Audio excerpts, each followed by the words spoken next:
Já a gente se organizar com a tecnologia, né? Com certeza, né?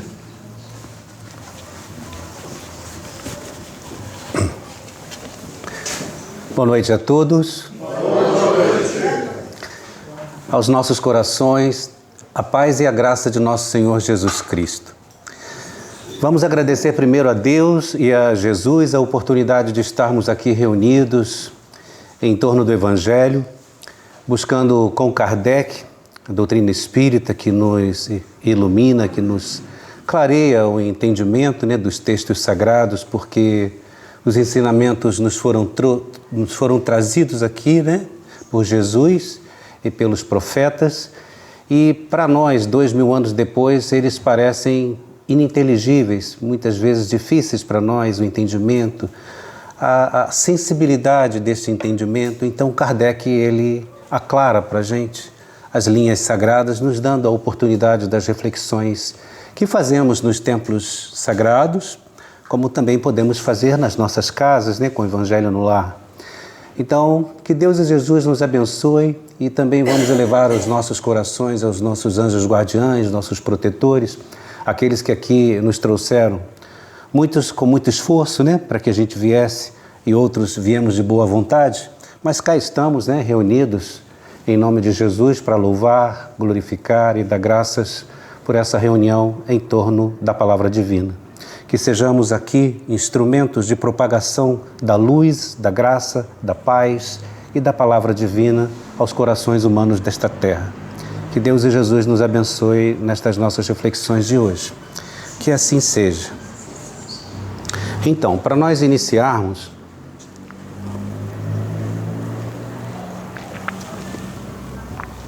nós vamos lá caminhar um pouquinho quando Jesus esteve entre nós.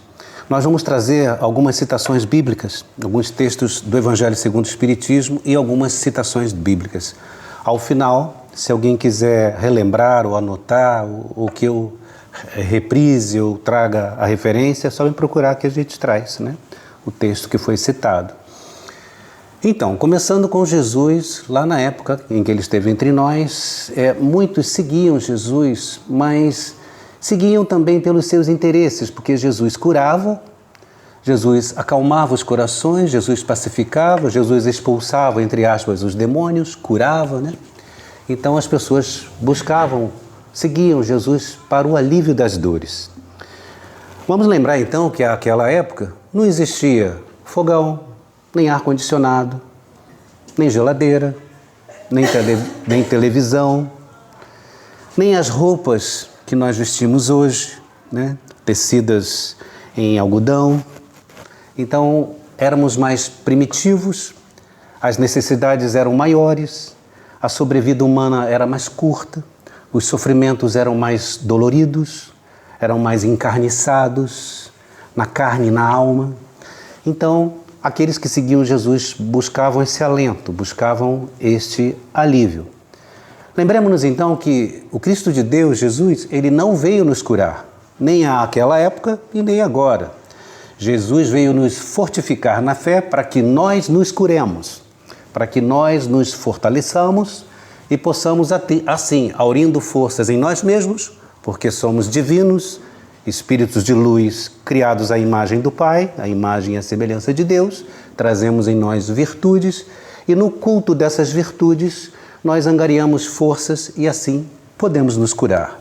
A nós outros, intimamente, e aos que estão ao nosso redor, orbitando conosco em nossa caminhada, encarnados e desencarnados. Não tenho dúvida, nós curamos desencarnados também. E curamos aqueles que estão ao nosso lado. Aqui, nesse momento, nós estamos trocando fluidos, energias, estamos nos tratando, nos curando, interagindo em humanidade uns com os outros, com as nossas possibilidades no bem de refratarmos isso para o outro, trazendo assim um sentimento de mais pacificação, equilíbrio, harmonia e bem-estar. Por isso, geralmente, na casa espírita a gente se sente bem, né? Porque os fluidos, a atmosfera, tudo é tratado e quando a gente mergulha nessa ambiência, a gente se sente melhor, não é isso? Levemos isso para as nossas casas também. Isso a gente pode fazer na nossa casa também, né? Basta entrar em casa e saudar a casa com a paz, que a paz esteja nesta casa. E impregnar o nosso ambiente, nosso cantinho de fé e de luta com os fluidos de paz que nós carregamos em nós mesmos. Só que às vezes a gente mistura isso com agonia, com dor, com luta, com trevas, com aquelas nuvenzinhas negras que a gente deixa pairando sobre nós, não é isso? E quando a gente entra em casa, leva isso tudo também. Então vamos nos educar para que a gente entre em casa pacificado, antes de abrir os portões e antes de abrir as portas. Chamem para os seus guias espirituais, cumprimentem-os e saúdem-os antes de entrar em casa e desejem a vossa paz, a paz que o Cristo de Deus nos dá. Bem, então voltando lá de novo, né, naquela época, Jesus ele tinha... Ah, tá ali, né? Jesus ele estava, naquela época, né, com uma multidão de povo que o seguia. E ele, olhando aquela multidão de povo, ele sobe o monte. Está em Mateus capítulo 5, versículos 1 a 9. Sermão do Monte. Ele sobe o monte, toma assento, e seus discípulos o seguem, o acompanham. E ele então olha o povo, olha a multidão e ensina dizendo: Bem-aventurados os pobres de espírito, porque deles é o reino dos céus. Bem-aventurados os aflitos, os que choram, porque serão consolados. Bem-aventurados os mansos, porque herdarão a terra. Bem-aventurados os que têm fome e sede de justiça, porque serão saciados. Bem-aventurados os misericordiosos, porque alcançarão a misericórdia. Bem-aventurados os que têm o coração puro, porque verão a Deus.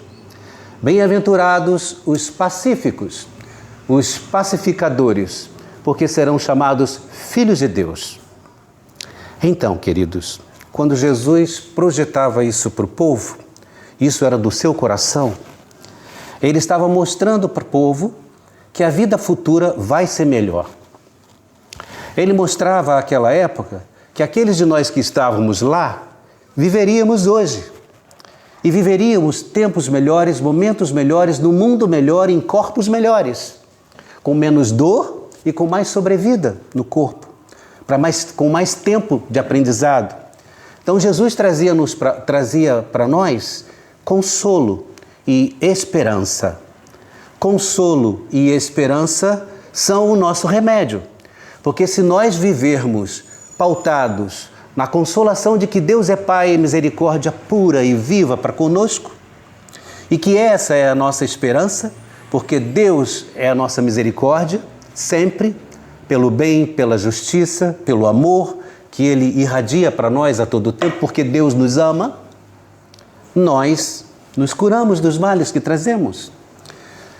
Trilhamos pelas sendas da vida, que são lutas, provas, sofrimentos para muitos de nós, trilhamos com segurança, com equilíbrio e com paz. Era isso que Jesus trazia. Jesus fortalecia a fé e projetava consolo e esperança. Ele não tinha intenção de curar ninguém. Ele tinha a intenção de fortalecer a sociedade humana, a humanidade da época, com confiança em Deus, projetando a lei de amor que havia sido esquecida. Por isso ele encarnou entre nós, para incutir em cada consciência e em cada coração o amor que era Ele, em Deus nosso Pai, no nosso meio. A representação pura do amor, como é hoje, sobre a terra, nos guiando e nos dirigindo. Então, nós vamos ler um pouquinho aqui o texto que é o nosso estudo, que tem tudo a ver também com o Sermão do Monte. É um texto pequeno, para que nós tenhamos a ideia do que nós vamos conversar aqui, né? Onde nós vamos pautar as nossas reflexões. Então está no Evangelho segundo o Espiritismo, no capítulo 6, o Cristo Consolador, Instruções dos Espíritos, o Advento do Espírito de Verdade, item 7, uma mensagem do Espírito de Verdade em Bordeaux, 1861, e o Espírito de Verdade, pelo médium que trouxe a mensagem, nos diz: Sou o grande médico das almas. e venho vos trazer o remédio que as deve curar. Os fracos, os sofredores e os doentes são os meus filhos prediletos, e venho salvá-los. Vinde, pois, a mim, todos vós que sofreis e estáis sobrecarregados, e sereis aliviados e consolados. Não procureis alhures, a força e a consolação, porque o mundo não as pode dar. Deus fez aos vossos corações um apelo pelo Espiritismo. Escutai, que a impiedade, a mentira, o erro e a incredulidade sejam extirpados de vossas almas doloridas. São esses os monstros que se saciam de vosso sangue mais puro e que vos ferem quase sempre mortalmente. Que no futuro, humildes e submissos ao Criador, pratiqueis sua divina lei, amai e orai. Sede dóceis aos Espíritos do Senhor. Invocai-o do fundo do vosso coração. Então, ele vos enviará seu Filho bem-amado para vos instruir e vos dizer estas boas palavras. Eis-me aqui, venho a vós, porque me chamastes. Então aqui é o Espírito de verdade, mostrando que nós somos os filhos prediletos do Cristo de Deus. Como ele diz, ele nos ama, Jesus Cristo, nos protege, nos ampara, porque nós somos seus filhos prediletos, como ele diz ali, os fracos, os sofredores e os doentes. Temos dúvidas aqui, alguém aqui de nós, que nós somos fracos, sofredores e doentes? Alguém tem dúvida disso? Por mais que o nosso orgulho nos impulsione para acreditarmos que somos fortes, que não sofremos e que somos rígidos nos corpos físicos e perispirituais ou extrafísicos, não somos ainda. Somos espíritos imperfeitos, crianças espirituais, como alguns irmãos maiores nos chamam, e que precisamos passar por esse planeta escola, que também é hospital, que também é prisão, mas consideremos-nos aqui na escola, porque já passamos pelos hospitais e pelas prisões, outrora, em outras vidas. Se estamos aqui reunidos, agora estamos na escola, graças a Deus. Somos abençoados, né? Agraciados por isso, por essa oportunidade. Então Jesus, ele nos ama e ele quer nos fortalecer. Ele quer nos trazer consolação aos nossos sofrimentos e ele quer nos curar dos nossos males. Quais são esses males? Nós trazemos muitos, queridos. Trazemos muitos. E no íntimo, no imo das nossas almas, nós trazemos muitas dificuldades. Querem ver? Na carta aos Romanos, no capítulo 7 de Romanos, versículos 19 a 21, Paulo, ele abre o coração dele e mostra como nós, humanidade, somos. Embora não aceitemos, muitos de nós, mas ele mostra como somos.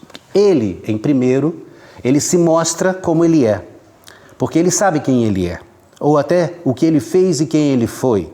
Ele perseguiu Jesus, perseguiu seus discípulos, fez mal, praticou o mal, foi vetor do mal, porque tinha o mal nele. Paulo tinha o mal nele, apóstolo de Jesus, médium de Jesus. E nós, será que nós não temos? Não é? Então ele diz assim, em Romanos 7, 19 a 21. Não faço o bem que quero, mas o mal que eu não quero. Ora, se eu faço o que não quero, não sou eu que faço, mas o pecado que ainda habita em mim. Tenho uma lei em mim. Quando eu quero fazer o bem, o que se me depara é o mal. Olha, ele com a consciência que tem o mal nele. Queridos, nós temos que acreditar nisso. Nós temos o mal em nós e essa é a nossa maior missão aqui na Terra. Combater o bom combate, o combate íntimo. Combater o orgulho, combater o egoísmo. Combater os defeitos que nós temos em nós. E aí, eu tenho certeza que está cada um aqui triste, chateado, frustrado. Pô, eu sou mal ainda. Eu tenho defeito ainda? Temos. Somos maus ainda. Mas não fiquemos tão tristes assim. Porque os defeitos que ainda habitam no nosso íntimo são as pedras que nós vamos garimpar e transmutá-las em virtudes. Porque, queridos, é impossível entender, conhecer e exercitar a humildade se nós não soubermos o que é o orgulho. O orgulhoso sabe o que é a humildade, porque ele é orgulhoso. Ele sabe o que é.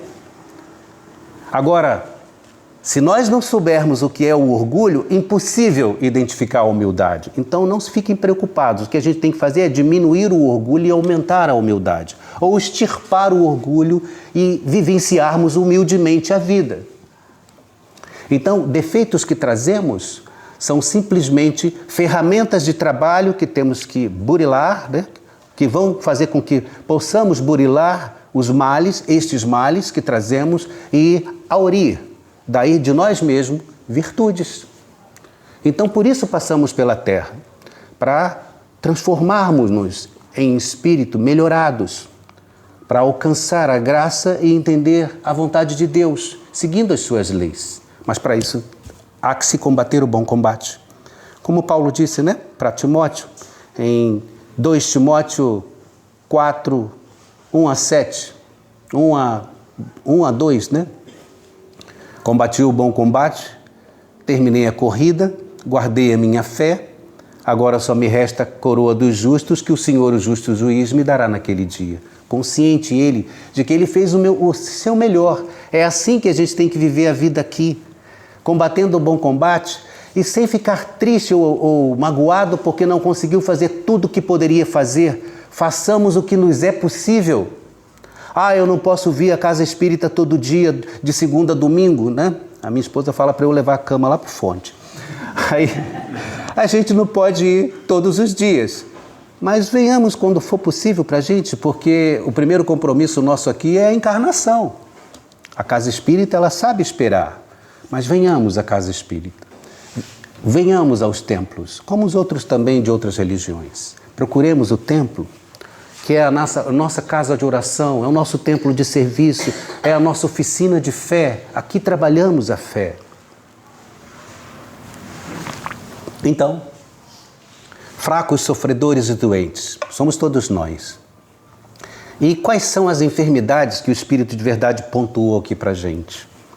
Que fala para a gente que o Espiritismo nos faz um apelo para que extirpemos de nossas almas estes males. Todos nós temos, em menor ou maior grau, e nós vamos conversar um pouquinho sobre cada uma delas, desses males, dessas dificuldades que trazemos, que ele pontuou: a impiedade, a mentira, o erro e a incredulidade. E quais são os remédios que aqui também o Espírito de Verdade pontuou para a gente? Ele falou para a gente ser humilde e para a gente ser submisso a Deus e suas leis. Difícil para a gente, porque humildade para a gente ainda é difícil. Ainda é difícil ser humilde. A gente fala, não pisa no meu calo não, né? Eu nasci assim, vou morrer assim, não tem essas coisas que a gente costuma falar, né? Eu sou assim mesmo. Na outra encarnação eu melhoro, não é? Nada disso, queridos. É aqui, é agora que a gente vai se mudar e melhorar, que a gente vai se transmutar em espíritos melhores.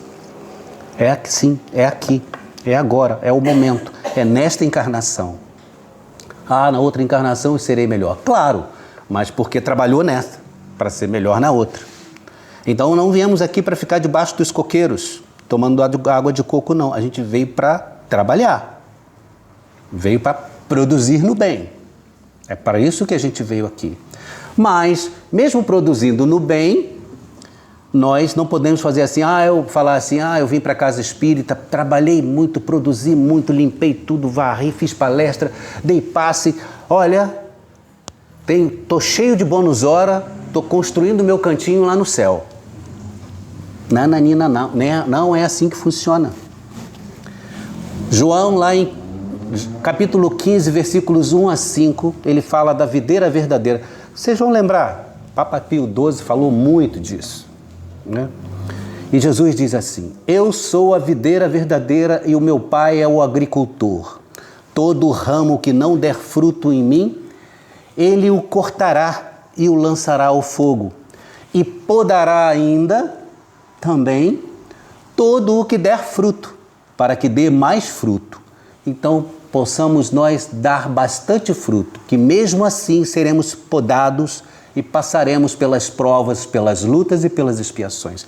Não seremos poupados, porque é da nossa intimidade, é da nossa necessidade, é da nossa natureza de espíritos imperfeitos passarmos pelas provas e expiações. Façamos o bem para angariarmos uma vida futura melhor, mas tenhamos consciência que seremos provados na nossa fé, sempre, para que produzamos frutos de melhor qualidade. É por isso que a gente passa pelas provas e expiações. Então, aí ele fala da humildade e da submissão às leis, né? O orgulho traz isso difícil para a gente ser humilde e para a gente se submeter às leis. Eu não vou, que isso? Não, eu não vou hoje no centro espírita não, quem manda na minha vida sou eu, né? Então tem umas posturas rebeldes que ainda tem muito neste mundo, né? Não só de encarnados como desencarnados, e aí a gente sofre quando passa para o outro lado da vida.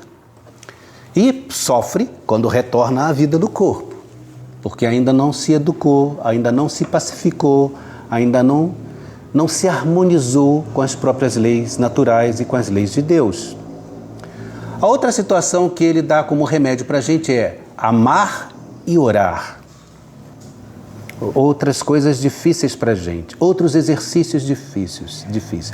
Primeiro, a gente tem dúvida ainda do que é amar. Mas eu não sei se o meu amor é bom, eu não sei se eu amo certo, eu não sei se eu amo...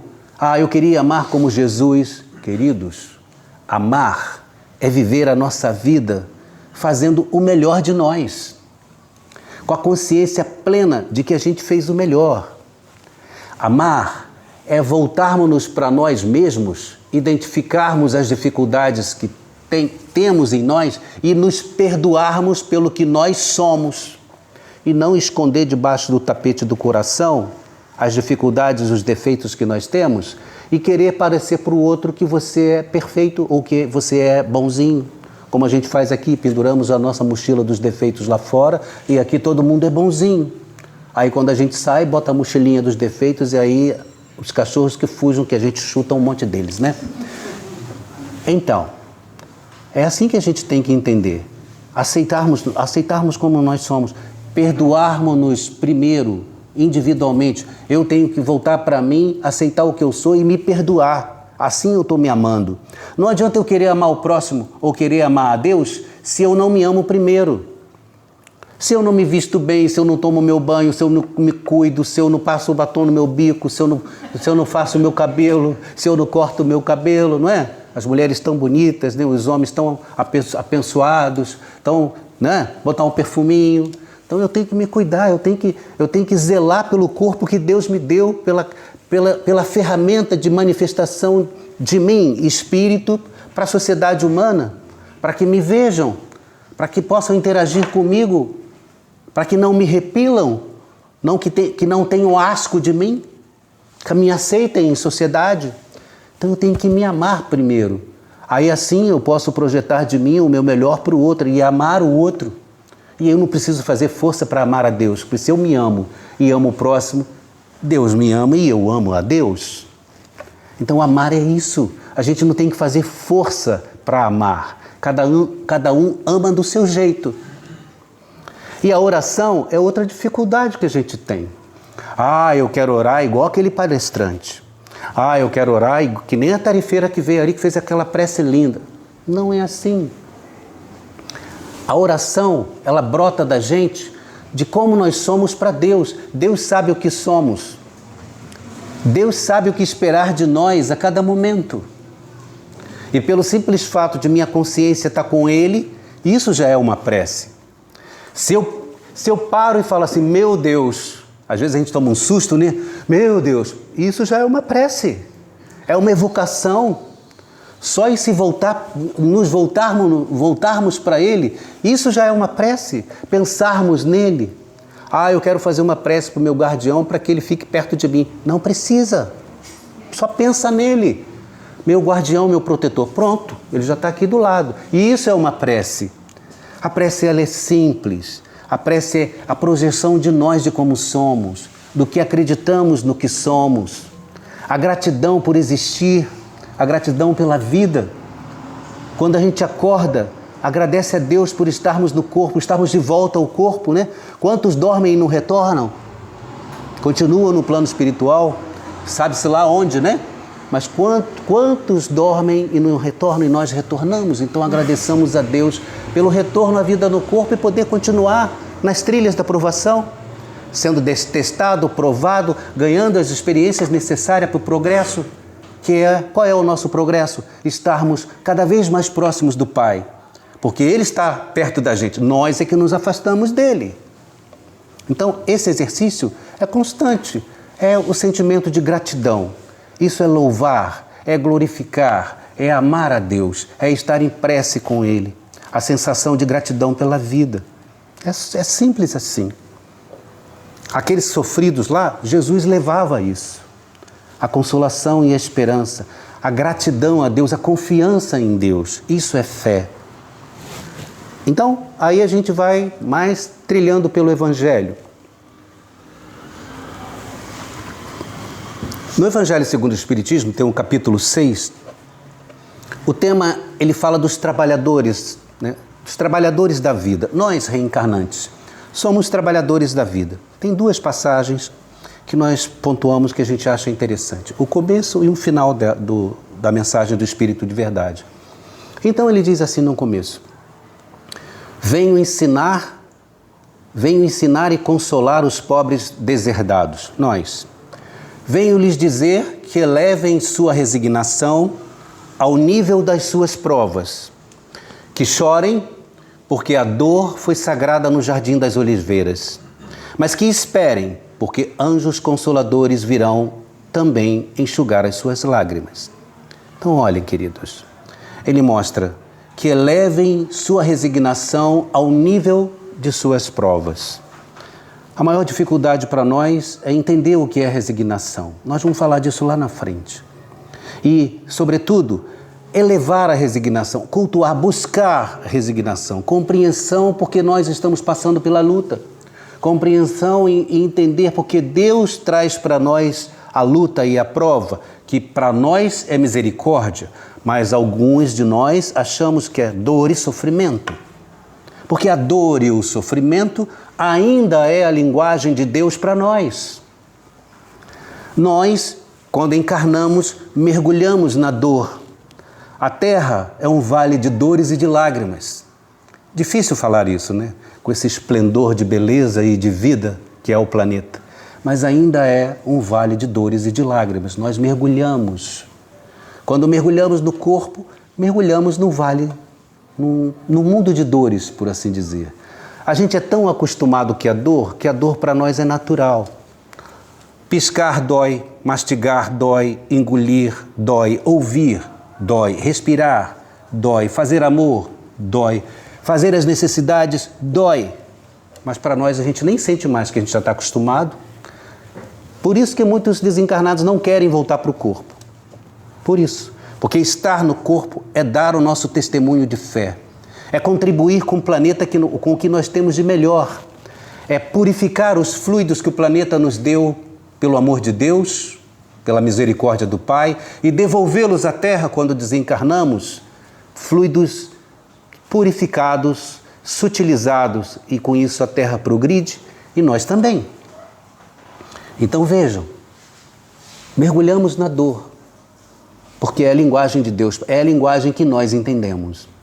Então isso faz com que nós exercitemos a resignação e agradeçamos pelas provas e dores que nos chegam, porque estamos vivendo uma carapaça, vivendo numa armadura para poder enfrentar as agruras do planeta com essa armadura e vivendo as sensações, os sentimentos, as emoções que os corpos nos propiciam, para que cresçamos no entendimento das leis naturais e das leis de Deus.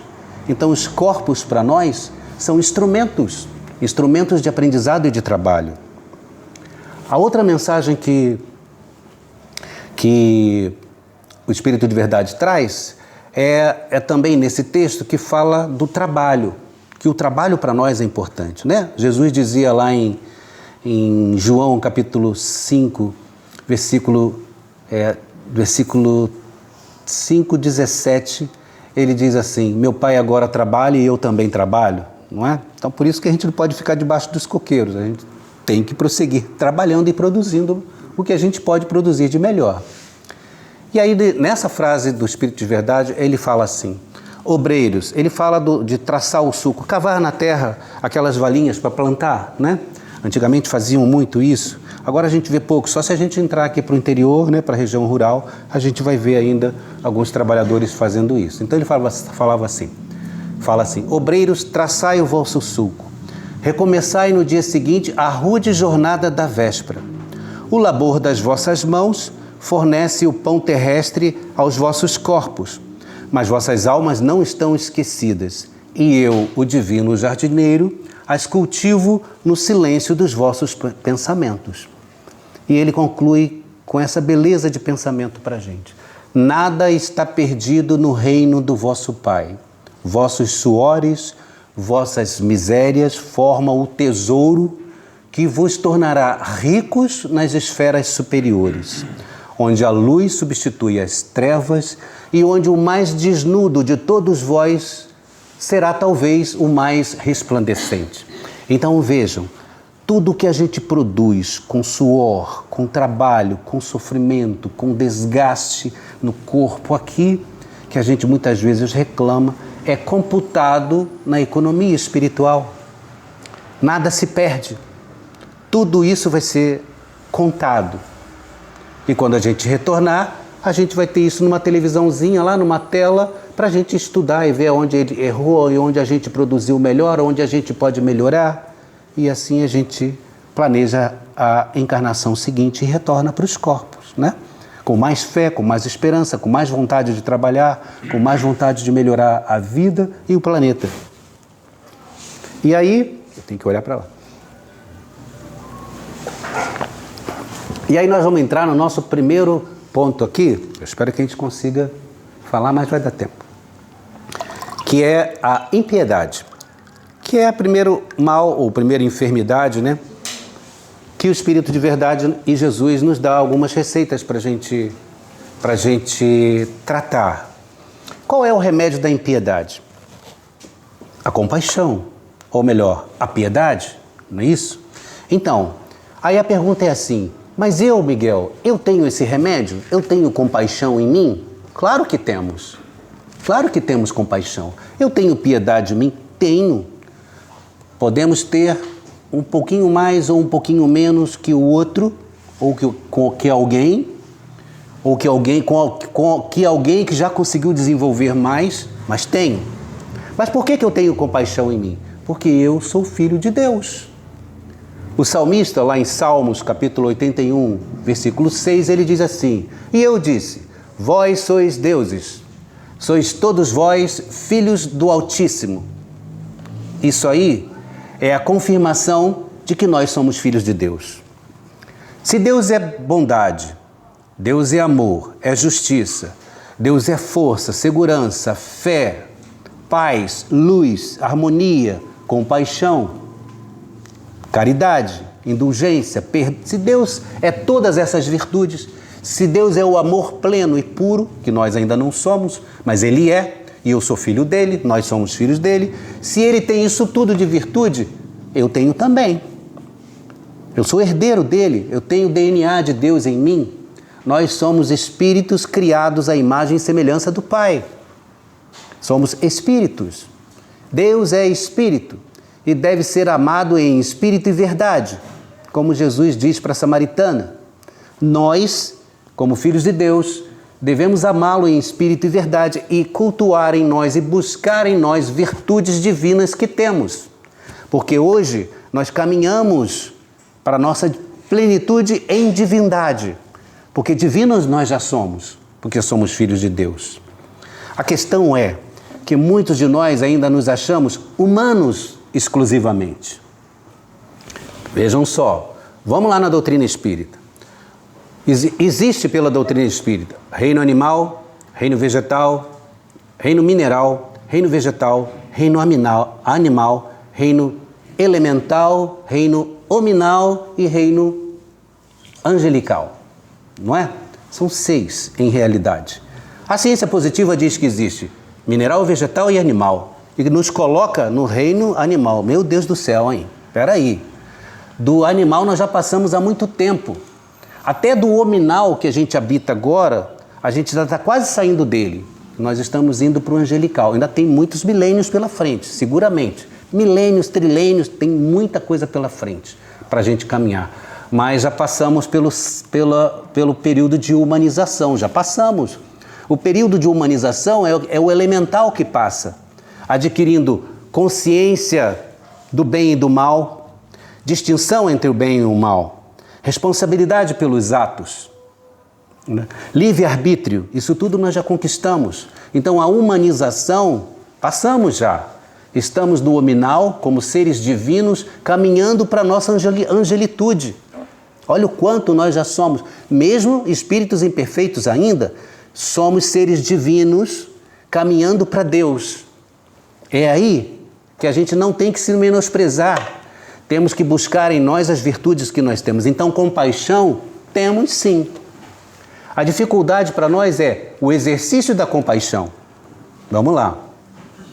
Por que o exercício da compaixão? Porque é difícil ser compassivo. Paulo, em Efésios, capítulo 4, 32, ele diz assim: sede vós outros benignos, compassivos, perdoando-vos uns aos outros, assim como também Deus vos perdoou em Cristo Jesus, nosso Senhor. Olha o perdão como ferramenta de compaixão, não é? E a gente exerce pouco. Vejam, está lá em Lucas, capítulo 10, versículos 25 a 37. Nós conhecemos bastante. Um fariseu chega para Jesus, um doutor da lei, fariseu, lá do Sinédrio, da casta judaica, né? Religiosa judaica, conversando com Jesus, querendo testar Jesus. Ele fala assim: mestre, o que eu preciso para alcançar a vida eterna? Jesus diz: o que está escrito na lei? Aí ele responde para Jesus: amarás o Senhor teu Deus de todo o seu coração, de toda a sua alma, de toda a sua força, de todo o teu espírito, e ao teu próximo como a ti mesmo. Aí Jesus fala: bom, ledes muito bem, então fazei isto e vivereis a vida eterna. Aí ele, não satisfeito, querendo parecer justo e continuar testando Jesus, ele diz: mas mestre, quem é o meu próximo? E aí Jesus fala para ele uma parábola, né? Havia um homem que fazia uma viagem de Jerusalém para Jericó. Ele foi atacado por ladrões que o feriram, o despojaram de tudo que ele tinha e o deixaram na estrada semi-morto, cheio de ferimentos. Um sacerdote que passava por ali tomou conhecimento, o percebeu, desviou e passou ao lado. Um levita que passava por ali, também o percebendo, passou do outro lado. Mas o samaritano que vinha, o viu, foi tomado de compaixão por ele. Derramou óleo e azeite em suas feridas, as enfaixou, colocou-o na garupa do seu cavalo, o levou a uma hospedaria, conversou com o hospedeiro e diz: olha, cuida de tudo que ele precisar, eu te deixo essas moedas e no retorno eu vou te quitar com as despesas que aconteceram em função dos cuidados com ele. E aí Jesus chega para o fariseu e pergunta: e então, quem foi o próximo daquele que foi atacado e despojado pelos ladrões? E aí o fariseu responde: aquele que exerceu misericórdia para com ele, aquele que foi compassivo. Jesus diz: então vai e faça o mesmo. Só que é muito difícil, queridos. Exercer compaixão é difícil. Por quê? Porque exige compromisso. Eu me amarro àquele para o qual eu vou ser compassivo, ou com quem eu quero ser compassivo. Eu me ligo a ele, eu adquiro um compromisso com ele. Aquilo vai me gerar trabalho, vai tomar o meu tempo. Às vezes, a dor dele vai me fazer sentir também a dor. Então, muitos de nós não queremos exercer compaixão. Por isso é difícil. Quer ver um exemplo? Existe a indústria do sinal de trânsito, né? Parou no sinal de trânsito, vem um menino com a bala, ou alguém com um amendoim, e aí pede uma moeda, e aí o que a gente faz? Ou fecha o vidro, ou diz que não tem e segue. Ou também, como há no Rio de Janeiro, no centro, lá nas cidades, lá, o perigo de você deixar o vidro aberto e além de vir te trazer o amendoim ou a bala, te assaltarem. Então tem uma série de condicionantes que faz com que a gente não exerça a compaixão beneficente ou material de dar a moeda ou ajudá-lo nesse sentido. Mas poderemos ser compassivos de outra forma, deixando que brote das entranhas do nosso ser aquela vontade de acolhê-lo, de orar a Deus e pedir por ele, que ele não passe mais por aquilo, que ele não sofra. Isso é compaixão. Não precisa exercer a materialidade da piedade ou da compaixão. Basta que exerçamos o que temos das entranhas do nosso ser, de melhor que nós temos em nós, e abraçar aquela criatura nessa necessidade dela, porque por muitas vezes ele já perdeu a fé. Ele já não acredita mais nele próprio e às vezes nem em Deus, mesmo na luta dele. Então oremos por eles e deixemos com ele as nossas vibrações, nossos fluidos, nosso magnetismo, o que temos de melhor em nós. Isso também é ser compassivo. Mas em geral não somos assim. Em geral nós somos indiferentes como o sacerdote, o levita, e não somos como o samaritano. Em geral nós somos indiferentes ao nosso próximo em suas necessidades. Por quê? Porque a dor nos machuca. Em geral, somos indiferentes. Temos medo da dor alheia. Temos repulsa pela dor alheia. Temos interesse pela dor alheia. Fazemos críticas à dor alheia. Vejam, por que temos medo? Porque não queremos ter a dor do outro. Não queremos. Em geral, achamos que a nossa dor é sempre maior que a do outro. Então, nós não queremos somar a dor dele à nossa, que nós já trazemos. Eu já tenho meus problemas. Eu já tenho a minha dor, eu já tenho a minha luta, eu não quero a dele não. Então a gente tem medo do sofrimento alheio. Isso dificulta a nossa compaixão. A outra questão é a repulsa. A gente se afasta, a gente quer repelir aquilo. Aquilo nos faz mal, nos incomoda e a gente evita. A outra, o asco. Muitos que chegam para nós nas suas necessidades estão sem tomar banho. Estão com mau cheiro, sem escovar os dentes, sem cuidar de si próprios, porque não têm o mínimo necessário para cuidarem de si próprios. E aí a gente tem aversão, asco, a gente se afasta. A outra questão é o interesse. Muitos de nós, às vezes, somos compassivos, que queremos que a nossa mão direita veja o que faz a mão esquerda. Nós queremos que vejam as nossas ações beneméritas, as nossas ações benfazejas, as nossas caridades. Olha, deixei lá na Casa de Luz e Esperança 10 cestas básicas. Gente, doei 10 cestas básicas. E isso faz soar no universo, né? Aí ele já recebeu a recompensa dele aqui. Lá, não precisa mais, não é? Então não é assim. A gente não precisa de mostrar isso para as pessoas. A gente não precisa ser reconhecido pela compaixão que exercemos ou pelo bem que fazemos. Em geral, ainda queremos massagear os nossos egos e sermos reconhecidos pelos bonzinhos que somos, né? Pelas bondades que fazemos. Isso não é ser compassivo. Você pode se achar, mas você está sendo egoísta e orgulhoso e está se maculando, está trazendo fluidos deletérios para você próprio. Você está se adoentando. A outra questão é a crítica. Muitos de nós exercemos a compaixão, mas criticamos aquele irmão que está no sofrimento. Olha só, eu vou te dar aqui 10 reais para você comprar alguma coisa para você comer, mas vem cá, por que você não vai na praia vender uma latinha? Eu tenho certeza que você ia conseguir mais dinheiro. Por que você está aqui no sinal de trânsito, rapaz? Pô, vai arrumar um traçado de massa para você virar? Vai bater uma laje? Né? Você vai conseguir mais dinheiro? E aí a gente ajuda, mas humilha mais ainda a criatura. Imagina o quão difícil é para alguém estar ali pedindo, implorando. E os infortúnios ocultos, aqueles que estão nas necessidades e a gente não vê, porque ainda tem o seu amor próprio. Então, ser compassivo para nós, sermos compassivos, exercer compaixão, é difícil. É difícil. Eu falo por mim, é difícil. Dói muito para mim andar na rua, dirigir na cidade, em Cabo Frio, São Pedro, e ver essas pessoas ali nas necessidades. E eu não poder fazer o que eu... Às vezes eu troco R$50 em moedas e toda vez que eu paro eu dou alguma coisa para alguém. No intuito de eu me pacificar, para eu não sofrer mais. Porque eles às vezes agradecem pelo real que você dá, a moedinha que você dá, ou a bananada, ou a paçoquinha que a gente compra, não é? Então, isso é a compaixão, que é o primeiro remédio à impiedade, combater a impiedade. Se nós passarmos um pouquinho, podemos? Quanto tempo? 10 minutinhos? Tá. Então, a outra questão é a mentira. A mentira. Isso aí olha, terrível. Vamos conversar um pouquinho.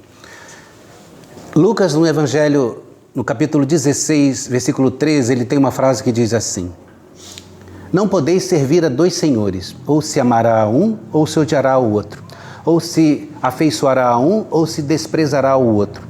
Não se pode servir a Deus e a Mamon. Olha aí o nosso conflito, né? Porque, em geral, a gente valoriza muitas coisas da matéria. É o vestido bonito, é a calça jeans nova, é o carro novo que a gente comprou, é a casa que a gente conseguiu construir, não é? Ou a gente valoriza isso tudo e esquece que isso tudo é passageiro, são recursos que Deus nos dá para que a gente atravesse a encarnação com sustentação, com segurança, com equilíbrio, mas nada nos pertence. A gente não vai levar nada daqui, queridos. A gente chega aqui sozinho e daqui a gente retorna sozinho, chega pelado sem nada e daqui a gente retorna pelados sem nada. Só com conhecimentos, inteligência, valores morais que adquirimos por intermédio dos recursos de sustentação que Deus nos dá. É assim. Mas nós fazemos o contrário. A gente supervaloriza a matéria e esquecemos de que somos espíritos, criaturas espirituais em evolução, que devemos cultuar a nossa divindade. Então, por isso ele diz, não se pode servir a Deus e a Mamon ao mesmo tempo. Mamon é o Deus da ambição, da matéria, das coisas, né? Dos valores materiais que se diz. Então, aí está a primeira mentira, né? A materialidade, ou, como dizem os materialistas, depois do corpo é o nada, acabou. Morreu, acabou. Não tem mais nada do outro lado. Queridos, esta é a maior de todas as mentiras. É isso que o Espírito de Verdade pede para que nós combatamos. Nós, espiritistas, que temos consciência da vida espiritual, somos vanguardeiros do Cristo de Deus. Nós temos que falar de Deus, dele, de Jesus, da imortalidade da alma. Mostrar para aqueles que orbitam em torno de nós que a vida continua, que a vida não termina, que a vida continua. Porque nós sofremos quando chegamos do outro lado e percebemos que continua, que o nada não existe.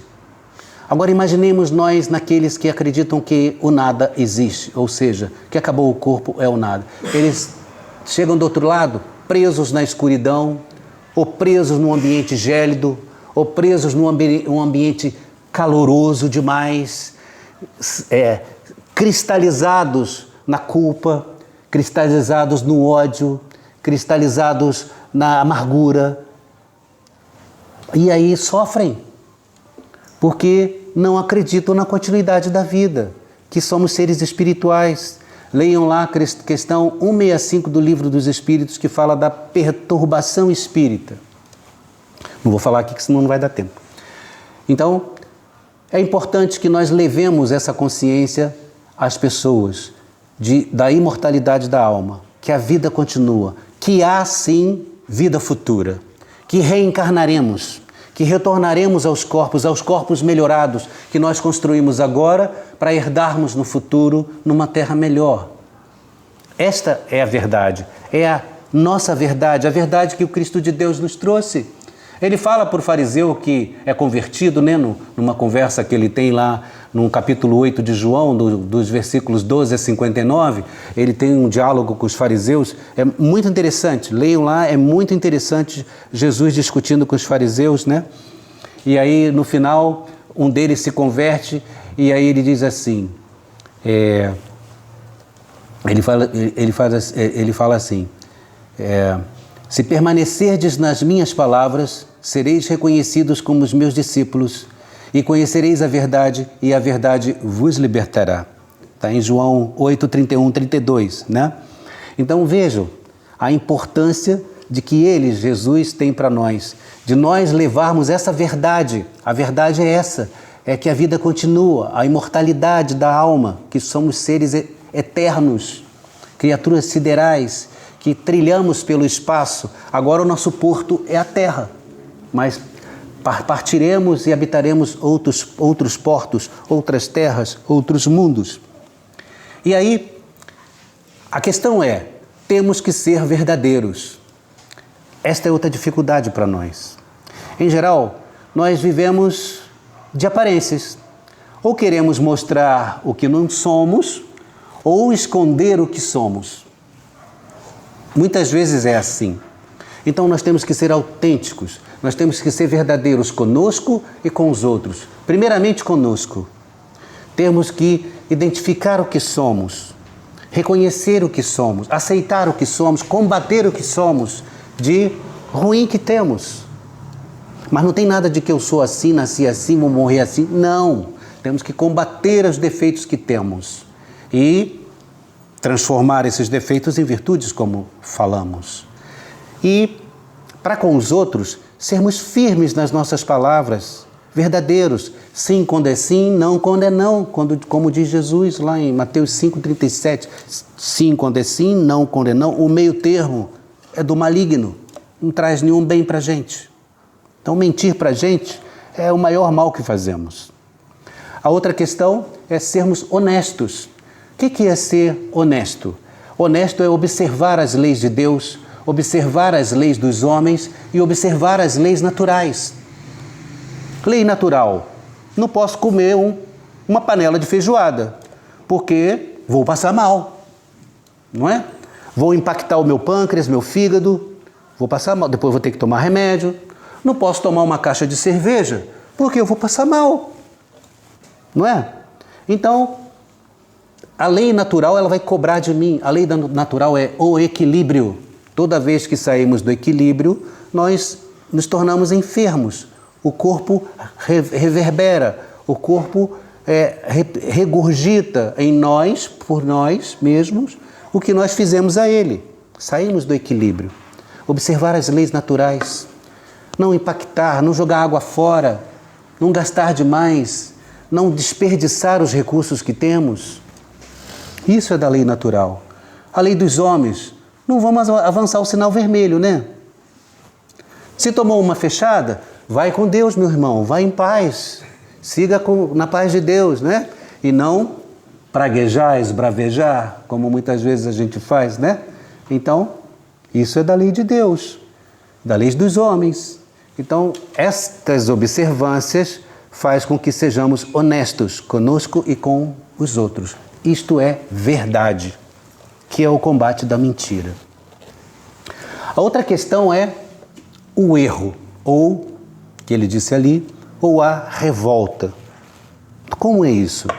Lá no Evangelho segundo o Espiritismo, no capítulo 6 também, ele diz assim, no capítulo 6, item 6, ele diz assim, instruí-vos na preciosa doutrina, o Espiritismo, que dissipa o erro das revoltas e vos ensina o objetivo sublime da prova humana. Então vejam só, a revolta com a prova. Então, em geral, o que chega de Deus para nós é misericórdia, queridos. O que chega para nós, que achamos que é ruim, é um bem para nós. Temos que atravessar essa fase de luta com resignação, com compreensão, com entendimento do que Deus espera de nós. Isso é ser resignado. Passar pela prova com resignação, com confiança em Deus, compreender, aceitar, obedecer e se submeter às leis. Isso é ser resignado.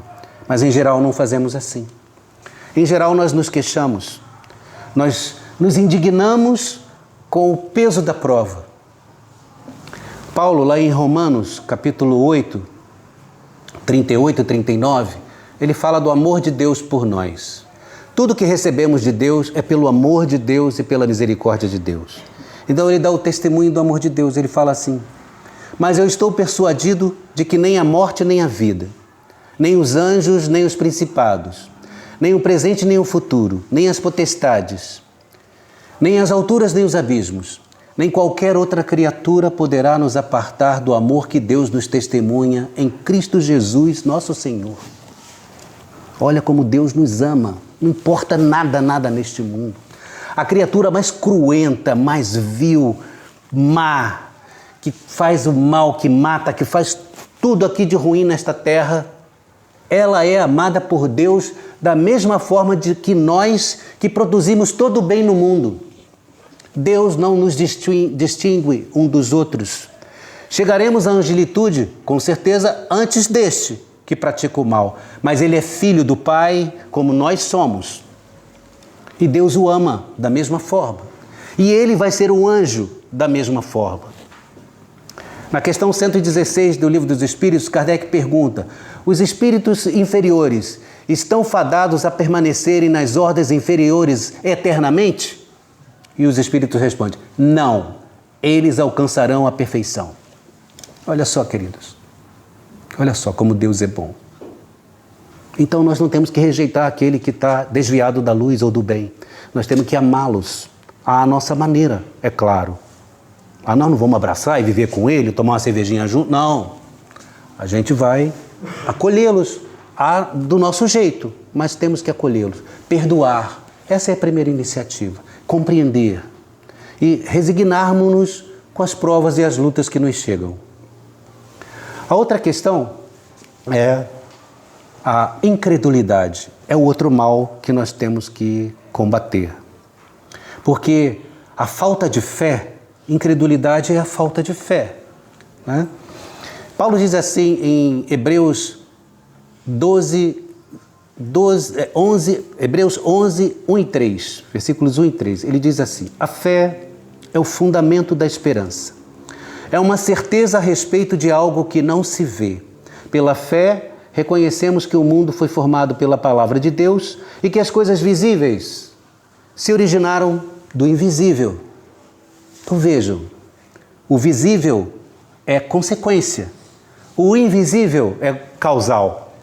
A causa é o plano espiritual, a verdadeira vida, a verdadeira pátria, o nosso verdadeiro lar é o mundo espiritual, é o mundo causal. Aqui é consequência. Consequência, e daqui levamos os erros para serem corrigidos e da causa, do planejamento, trazemos as consequências. E aqui damos o nosso testemunho de fé com a vida que planejamos. Às vezes nos desviamos dos projetos encarnatórios, mas trilhamos nas nossas provas e nas nossas lutas. Então a incredulidade ou a falta de fé, ela exige de nós o remédio que é a credulidade, que é a fé, né? A fé que muitas vezes nos traz dúvidas, né? Quando nós temos dúvida, esse é o maior veneno da fé. Quer ver um exemplo? Não vou mais naquela casa espírita lá, o passe lá não é bom. Não é bom.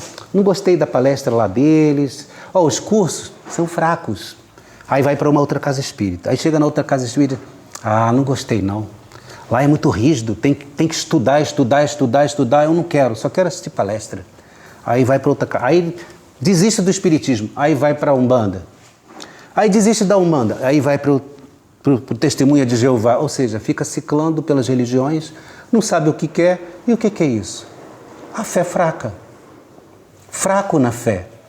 Então a fé, nós temos que ser firmes e entender o que cremos, questionar o que acreditamos, não é?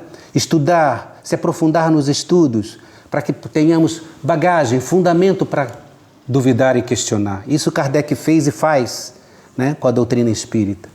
E quando a gente duvida da casa espírita, quando duvida do médium, quando duvida de um trabalhador ou de um irmão de caminhada na mesma casa de fé, isso fere e interfere no bom andamento da casa. A dúvida na casa, no trabalhador, ela vai trazer males. Quais são esses males? A maledicência, o escárnio, o desrespeito, o desamor, a apatia. E o que vai causar? Destrói a estrutura espiritual da casa. Porque os nossos fluidos são deletérios, nosso magnetismo é pestilento e a casa se esvai. Leiam lá, aconteceu na casa espírita. Né? É exatamente isso. Começam a duvidar do médium, aí gira a fofoca e aí pronto, acabou. Então temos que confiar uns nos outros, acreditar no outro, no que ele tem de bom, no evangelho dele para mim. Isso é importante. Então a fé é isso. A fé humana, a fé divina. Nós temos em nós a fé humana e a fé divina. O que é a fé humana? Um exemplo de fé humana. Um piloto está lá na cabeceira da pista, um avião de 120 toneladas, 240 passageiros, 4 motores, aí ele dá potência nos motores, olhando lá no final da pista, quase 3.000 metros de pista, e ele inicia a corrida de decolagem lá, aí chega na velocidade lá, ele vai e tira 120 toneladas do chão. O que é isso? É fé humana ou fé divina? Fé humana. Ele acredita nele, ele estudou, ele conhece o avião, ele sabe que se tiver um problema ele vai corrigir, ele vai voltar, mas ele só conseguiu tirar o avião do chão porque ele acredita em Deus. Ele acredita que ele é capaz, porque Deus está com ele, Deus está conosco e deu os recursos para que ele pudesse realizar essa proeza científica e humana, mas com um sustentáculo divino. Então a fé divina caminha conosco, porque quando somos fortes na nossa fé, Deus é conosco. Então, e outra questão é a segurança. Quando exercitamos a fé, nós temos que entender e acreditar que somos amparados por irmãos tutelares de luz que estão o tempo todo junto a nós, nos protegendo, nos intuindo, nos dando segurança, nos dando força, coragem para o enfrentamento da vida. Leiam lá, Evangelho 28:11, que fala dos anjos guardiães, questão 495, que fala dos anjos guardiães, né, nossos protetores. Então, isso nós temos junto a nós, por quê? Pela nossa fé. Vocês têm dúvida que ele está aqui comigo me ajudando a falar para vocês? Está comigo aqui, gente, o tempo todo me ajudando.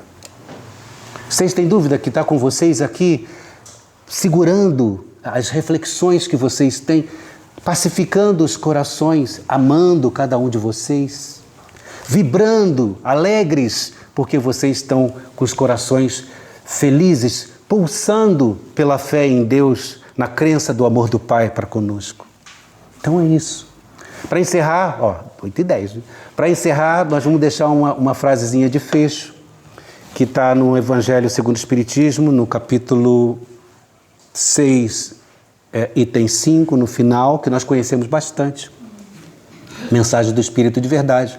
Que o Espírito de Verdade diz assim: Espíritas, amai-vos, o primeiro ensinamento.